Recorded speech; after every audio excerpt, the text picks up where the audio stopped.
Chapitre 14. Division du travail et manufacture. 1. Double origine de la manufacture. Cette espèce de coopération, qui a pour base la division du travail, revêt dans la manufacture sa forme classique et prédomine pendant la période manufacturière proprement dite, qui dure environ depuis la moitié du XVIe siècle jusqu'au dernier tiers du XVIIIe siècle. La manufacture a une double origine. Un seul atelier peut réunir sous les ordres du même capitaliste des artisans de métiers différents, par les mains desquels un produit doit passer pour parvenir à sa parfaite maturité.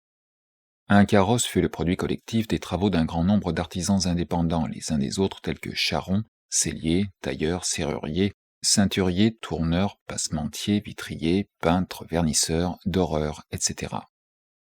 La manufacture carrossière les a réunis tous dans un même local, où ils travaillent en même temps et de la main à la main. On ne peut pas, il est vrai, dorer un carrosse avant qu'il soit fait. Mais si l'on fait beaucoup de carrosses à la fois, les uns fournissent constamment du travail aux doreurs, tandis que d'autres passent par d'autres procédés de fabrication.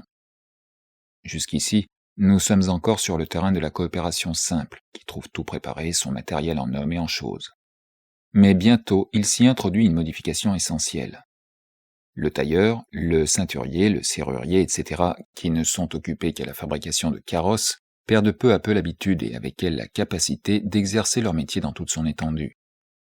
D'autre part, leur savoir-faire borné maintenant à une spécialité acquiert la forme la plus propre à cette sphère d'action rétrécie. À l'origine, la manufacture de carrosses se présentait comme une combinaison de métiers indépendants.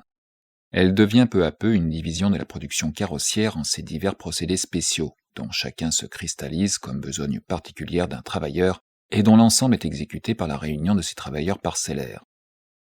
C'est ainsi que les manufactures de draps et un grand nombre d'autres sont sorties de l'agglomération de métiers différents sous le commandement d'un même capital. Note 1. Mais la manufacture peut se produire d'une manière tout opposée. Un grand nombre d'ouvriers, dont chacun fabrique le même objet, soit du papier, des caractères d'imprimerie, des aiguilles, etc., peuvent être occupés simultanément par le même capital dans le même atelier. C'est la coopération dans sa forme la plus simple. Chacun de ces ouvriers, peut-être avec un ou deux compagnons, fait la marchandise entière en exécutant l'une après l'autre les diverses opérations nécessaires et en continuant à travailler suivant son ancien mode. Cependant, les circonstances extérieures donnent bientôt lieu d'employer d'une autre façon la concentration des ouvriers dans le même local et la simultanéité de leurs travaux. Une quantité supérieure de marchandises doit par exemple être livrée dans un temps fixé. Le travail se divise alors. Au lieu de faire exécuter les diverses opérations par le même ouvrier, les unes après les autres, on les sépare, on les isole, puis on confie chacune d'elles à un ouvrier spécial, et tout ensemble sont exécutées simultanément et côte à côte par les coopérateurs. Cette division faite une première fois accidentellement se renouvelle, montre ses avantages particuliers et s'ossifie peu à peu en une division systématique du travail. De produit individuel d'un ouvrier indépendant faisant une foule de choses, la marchandise devient le produit social d'une réunion d'ouvriers, dont chacun n'exécute constamment que la même opération de détail. Les mêmes opérations, qui chez le papetier d'un corps de métier allemand s'engrenaient les unes dans les autres comme travaux successifs, se changeaient dans la manufacture hollandaise de papier en opérations de détail exécutées parallèlement par les divers membres d'un groupe coopératif. Le faiseur d'épingles de Nuremberg est l'élément fondamental de la manufacture d'épingles anglaises. Mais, tandis que le premier parcourait une série de 20 opérations successives peut-être, 20 ouvriers dans celle-ci n'exécutèrent bientôt chacun qu'une seule de ces opérations, qui, par suite d'expériences ultérieures, ont été subdivisées et isolées encore davantage. L'origine de la manufacture, sa provenance du métier, présente donc une double face. D'un côté, elle a pour point de départ la combinaison de métiers divers et indépendants, que l'on désagrège et simplifie jusqu'au point où ils ne sont plus que des opérations partielles et complémentaires les unes des autres dans la production d'une seule et même marchandise.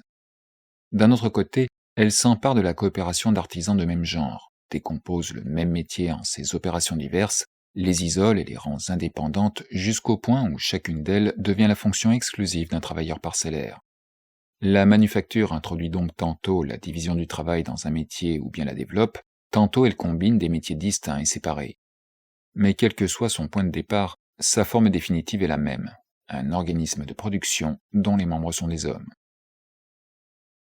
Pour bien apprécier la division du travail dans la manufacture, il est essentiel de ne point perdre de vue les 2 points suivants. Premièrement, l'analyse du procès de production dans ses phases particulières se confond ici tout à fait avec la décomposition du métier de l'artisan dans ses diverses opérations manuelles. Composée ou simple, l'exécution ne cesse de dépendre de la force, de l'habileté, de la promptitude et de la sûreté de main de l'ouvrier dans le maniement de son outil. Le métier reste toujours la base. Cette base technique n'admet l'analyse de la besogne à faire que dans des limites très étroites. Il faut que chaque procédé partiel par lequel l'objet de travail passe soit exécutable comme main-d'œuvre, qu'il forme pour ainsi dire à lui seul un métier à part.